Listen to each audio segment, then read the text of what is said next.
क्या टेस्ला ने time travel किया था? टाइम ट्रैवल को लेके टेस्ला ने क्या कहा है? क्या एक्चुअली में टाइम ट्रैवल होता है और अगर होता है तो फिर कैसे होता है? किस तरीके से होता है? क्या-क्या चीज़ें जो है वो बीच में आती हैं? टेस्ला क्या सही में टाइम ट्रैवल कर चुका था और आप लोगों तक ये बात नहीं आई? या अगर सही में कर चुका था तो फिर होता कैसे है? इन सब पे बात करने जा रहे हैं, वीडियो देखते रहिए। टेस्ला ने टाइम ट्रैवल कैसे किया था? स्ट्रेट टू द टॉपिक आते हैं, कोई हम लोग बिल्डअप नहीं करेंगे। तो फिर 1985 में जो है वो एक रिसर्च करते टाइम जो है वो टेस्ला अपना ट्रांसफॉर्मर जो है वो सेटअप करता है। ट्रांसफॉर्मर जो है वो एक इलेक्ट्रॉनिक्स और इलेक्ट्रिकल आर्किटेक्चर आप सब जानते हैं जो कि आज मॉडर्न डे बहुत जगहों पे यूज होता है।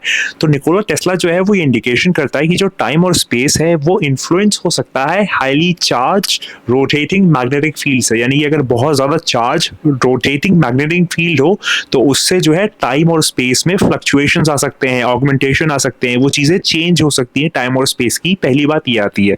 अब इसका जो पार्ट है रेवोल्यूशन का वो टेस्ला के एक्सपेरिमेंटेशन से आता है कि जो वो रेडियो फ्रीक्वेंसी के साथ कर रहा था और ट्रांसमिशन हो रहा था उसमें इलेक्ट्रिकल एनर्जी का एटमॉस्फेयर में। यानी कि जब वो रेडियो फ्रीक्वेंसीज के साथ एक्सपेरिमेंट कर रहा था तो वो एक्सपेरिमेंट कर रहे थे रेडियो फ्रीक्वेंसीज के साथ और ट्रांसमिशन इलेक्ट्रिकल एनर्जी हो रही थी एटमॉस्फेयर में। ये पूरा जो है वो बाद में Philadelphia experiment Montauk time travel project को इसका नाम दिया गया, इसको कॉइन किया गया। ठीक है, आगे बात करते हैं कि टाइम ट्रैवल का कहाँ पे यहाँ पर सेगमेंट आता है।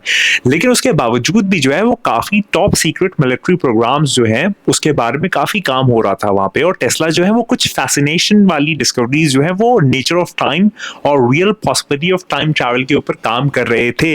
ये लोग रिपोर्ट करते हैं, डॉक्यूमेंट्रीज में करते हैं, उनके साथ में जो काम कर रहे होते हैं लोग, वो सारे लोग ये बात करते हैं। लेकिन ये खुल के सामने आ नहीं पाई बात। जितना भी एक्सर्ट मिलता है वो बहुत कम जो भी चीजें निकल के आई कि लोग शायद नहीं चाह रहे थे, या फिर जो 13 रूलिंग फैमिलीज हैं, रॉथस्चाइल्ड, रॉकफेलर, वो नहीं चाहते थे कि इस टाइप की चीजें जो है वो बाहर आए या फिर बहुत कंडेंस होके चीजें उनके पास रहे। तो ये अल्टीमेटली बाहर नहीं आ पाई। जैसे न्यूटन की या फिर पास्कल की बातें आ पाई, टेस्ला की बातें उस तरीके से वहां पर बाहर नहीं आई। अब आगे बात करते हैं कि एक्सपेरिमेंट में हो क्या रहा था। तो इस एक्सपेरिमेंट में जो है वो हाई वोल्टेज इलेक्ट्रिसिटी और मैग्नेटिक फील्ड के अराउंड ये एक्सपेरिमेंट था। इतनी बात तो पता चलती है। टेस्ला जो है वो डिस्कवर करते हैं कि टाइम और स्पेस जो है वो ब्रीच किया जा सकता है, यानी कि उसके अंदर हम लोग दाखिल हो सकते हैं, मतलब उसके अंदर कुछ छेड़छाड़ की जा सकती है, या फिर उसको रैप किया जा सकता है, या फिर एक डोरवे क्रिएट हो सकता है। आप एक जैसे होता है ना घर में आप जाने के लिए एक सामने का दरवाजा होता है, एक पीछे का बैकडोर होता है। तो इसी टाइम ट्रैवल में जो जाने का एक दरवाजा हो सकता है वो हमें एक दूसरे टाइम फ्रेम में ले जा सकता है। फॉर एग्जाम्पल अगर ये एक डायमेंशन है हमारी 3D डायमेंशन, और अगर कुछ हम ये एक रेडियो फ्रीक्वेंसीज के साथ या फिर मैग्नेटिक फील्ड के साथ कुछ ऐसा करें कि हाँ यहाँ पर एक पाथवे क्रिएट हो जाए और उस पाथवे के थ्रू जो है वो हम यहाँ से अगर जाएं तो हम लोग दूसरे साइड जो है वो निकले, या किसी और तरफ हम जाएं तो वो चीजें हो सकती हैं और ये टाइम फ्रेम्स को स्विच करने में मदद कर सकता है। इतनी बार क्लियर होगी। लेकिन यहाँ पर ये आती है कि जो ये मॉन्यूमेंटल डिस्कवरी है या फिर ये जो एक ग्राउंड ब्रेकिंग डिस्कवरी थी, इसके बारे में टेस्ला ने जो भी पर्सन एक्सपीरियंस किया वो काफ़ी डेंजरस था। और जब वो टाइम ट्रैवल के साथ लिंक कर रहे थे अपने आप को, या फिर टाइम ट्रैवल में जो है वो उसके साथ छेड़छाड़ या ऑगमेंटेशन करना चाह रहे थे, तो बड़ा डेंजरस हो गया था काम। कैसे डेंजरस हुआ था उस पर भी थोड़ी सी मैं बात करता हूँ। अब टेस्ला जो है वो सबसे पहले जो है वो टाइम ट्रैवल के अक्रॉस या फिर टाइम ट्रैवल के ऊपर जो उनका इनकाउंटर हुआ वो 1895 में हुआ। कैसे? एक रिपोर्टर जो है न्यूयॉर्क हेराल्ड वो लिखता है मार्च 13 को कि वो जो है वो एक ऐसे इन्वेंटर के उसने एक इन्वेंटर से पास हुआ या फिर उससे बात हुई है, वो मिला एक स्मॉल कैफे में कि जो है वो बहुत शेक हो गया था, बहुत शेकिन था कि उसे 3.5 मिलियन वोल्ट्स हिट किया था। इतना ज्यादा करंट जो है वो उसे लगा था, तो वो एकदम कांप रहा था, शेक हो रहा था एक बहुत छोटे से कैफे में। उस रिपोर्टर को जो है वो एक साइंटिस्ट या फिर एक इन्वेंटर मिला था। अब यहाँ पर जो आगे बात आती है वो अब आप सुनिए कि वहां पर वो इन्वेंटर कौन था? टेस्ला थे। अब ये रिपोर्टर और टेस्ला की आपस में जो बातचीत है वो वहां पर एक पूरा सिनेरियो बताया जा रहा है। अब यहाँ पर टेस्ला कहती है कि मैं डर गया हूँ, मैं खौफनाक, मतलब मैं खौफ में आ गया हूँ, मैं डर गया हूँ, और मैं जो है वो कोई आज एक प्लेजेंट कंपेनियन अपने साथ नहीं पाऊंगा, यानी कि मुझे कोई सपोर्ट सिस्टम आज नहीं मिल सकता, मैं इतना ज्यादा घबरा गया हूँ। और फैक्ट ये है कि आज शायद मैं मर ही जाता। टेस्ला कहते हैं कि शायद आज मैं बचता नहीं, आज मैं मर ही जाता।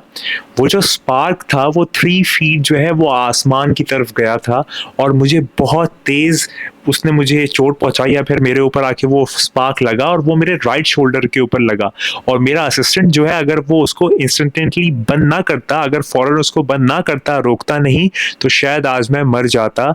ये टेस्ला जो है वो उस रिपोर्टर को जो है वो कोट करते हुए कहते हैं।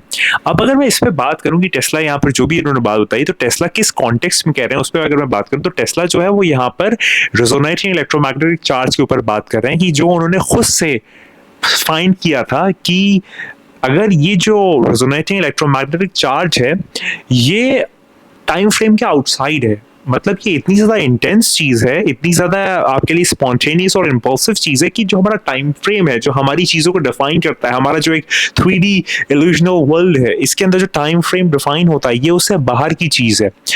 उन्होंने कहा कि जब मैं देख सकता था, जब उनको वो शॉक लगा राइट शोल्डर पे, वो जो एक स्पार्क उनके ऊपर लगा, तो वो कह रहे थे कि मैं देख सकता था मेरा पास्ट, प्रेजेंट और फ्यूचर सारा कुछ एक वक्त में एक साथ। टेस्ला कहते हैं कि जब मुझे वो 3 फीट वाला स्पार्क मेरे राइट शोल्डर पे लगा, तो उस मोमेंट पे मैं अपना पास्ट, प्रेजेंट और फ्यूचर देख पा रहा था, तीनों चीज़ें एक साथ। लेकिन मैं साथ ही साथ उस टाइम पे पैरालाइज़ हो गया था और इलेक्ट्रोमैग्नेटिक फील्ड जो है वो मुझे, मतलब जब उसके इन्फ्लुएंस में मैं आया तो मैं अपने आप को बचा नहीं पाया और मैं एकदम शॉक हो गया। लेकिन मैं उस बहुत बहुत एक कम ड्यूरेशन के लिए जो है वो अपना पास्ट, प्रेजेंट और फ्यूचर देख पा रहा था। फिर वो कहते हैं कि मेरा असिस्टेंट अगर उस करंट को टर्न ऑफ ना करता तो टेस्ला को परमानेंट डैमेज हो जाता। ये टेस्ला जो है वो रिपोर्ट करते हैं बाद में कि ये मेरे साथ पेश आया। और ये जो इंसिडेंट है, ये काफ़ी सालों बाद जो है वो फिलाडेल्फिया एक्सपेरिमेंट के नाम से लोगों के दरमियान या फिर लोगों के पास में जो है वो पता चला या फिर आज तक पता चल पा रहा है। काफ़ी फेमस नहीं हुआ है, काफ़ी इसको स्पेल बाउंडेड करके रखा गया है फिलाडेल्फिया एक्सपेरिमेंट को, लेकिन थोड़ा बहुत जो बाहर निकल के आया वो ऐसे निकल के आया। और ये बड़ा अनफॉर्चुनेट है कि जो सेलर्स हैं वो इसमें इन्वॉल्व थे, उन्होंने इसको, मतलब आप समझ पा रहे हैं ना कि इस बात को बड़ा एक गोपनीय रखा गया है, इसको सीक्रेसी में रखा गया है।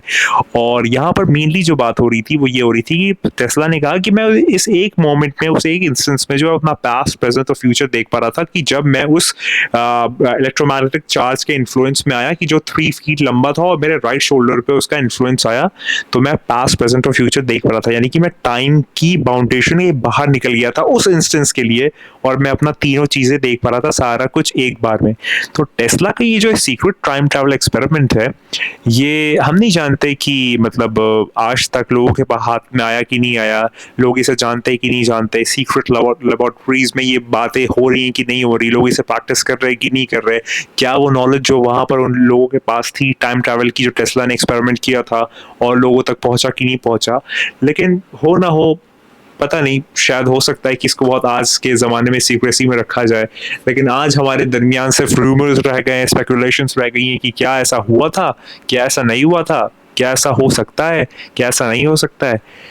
तो आज के टाइम पे जो है वो ये सारा कुछ रह गया, लेकिन एक्चुअलिटी में जो हुआ था फिलाडेल्फिया एक्सपेरिमेंट, वो मैंने आपके सामने पेश किया। और टेस्ला का टाइम ट्रैवल जो है वो मैंने आपके सामने बताया कि time travel of Nikola Tesla कैसे हुआ था। ऐसे हुआ था कि वो जब इलेक्ट्रोमैग्नेटिक चार्ज टेस्ला के 3 फीट वाला लंबा जो था वो राइट शोल्डर पे पड़ा, तो टेस्ला अपना पास्ट, प्रेजेंट और फ्यूचर एक साथ देख पा रहे थे। तो ये जो है वो कहीं ना कहीं हमें बताता है कि डोरवेज और पाथवेज तो है ही, और कुछ ना कुछ बात तो है ही ना। ये इलेक्ट्रिसिटी के अराउंड भी काफ़ी बातें हो सकती हैं, कुछ ना कुछ चीज़ें हैं। अब हो सकता है कि अगर मैं स्पिरिचुअलिटी और थियोलॉजिकल पर्सपेक्टिव से बताऊं, तो हो सकता है कि उस टाइम पे निकोला टेस्ला जो है वो ऑल ऑफ अ सडन उनकी स्पिरिट जो है वो बाहर आ गई हो, और उनकी स्पिरिट, मतलब जिसे हम कहते हैं ना, बहुत ही माइन्यूट सेकेंड के लिए उनकी स्पिरिट बाहर आ गई हो, और वो स्पिरिट जो है वो पास्ट, प्रेजेंट और फ्यूचर सारी चीज़ें देख पा रही हो। और फिर इंस्टेंटली जैसे ही उनके असिस्टेंट बंद किया चार्ज, फॉरन स्पिरिट बॉडी में वापस आ गई हो, फिर वो एक मटीरियल बॉडी हो गई है। कुछ भी हो सकता है, मैं तो सिर्फ आपको एक एक बातें बता रहा हूँ कि जो इस एक्सपेरिमेंट, फिलाडेल्फिया एक्सपेरिमेंट से हमें पता चलती है। कुछ भी हो सकता है, मतलब ऊपर वाला बेहतर जाने। तो उम्मीद करता हूँ कि आपको मजा आया होगा। फिलाडेल्फिया एक्सपेरिमेंट और निकोला टेस्ला का टाइम ट्रैवल की वीडियो आपके सामने मैंने पेश की। उम्मीद करता हूँ आपको मजा आया होगा। अगर आप इस टाइप की और वीडियो देखना चाहते हैं तो मुझे कमेंट में बताइएगा कि आप और क्या क्या वीडियो देखना चाहते हैं। एक और चीज़ जो मुझे बड़ी इंपॉर्टेंट लगी कि फाउंडेशनल डेटा साइंस की बड़ी ज़रूरत है, और लोग जो है वो नॉर्मली पाइथन पे चले जाते हैं और डीप न्यूरल नेटवर्क्स पे, लार्ज लैंग्वेज मॉडल्स पे चले जाते हैं। जो एक्चुअलिटी में बेस है डेटा साइंस का, वो है स्टैटिस्टिक्स और प्रोबेबिलिटी। इस पे कोई बात नहीं करता। तो अगर आप चाहते हैं कि क्या मैं इस पे एक पूरा लेक्चर 30-35 वीडियोस पे बना दूं कि फाउंडेशनल डेटा साइंस क्या होता है, और अगर आप वो जान जाएंगे तो फिर आप एक मैजिक कर सकते हैं डेटा साइंस की फील्ड में।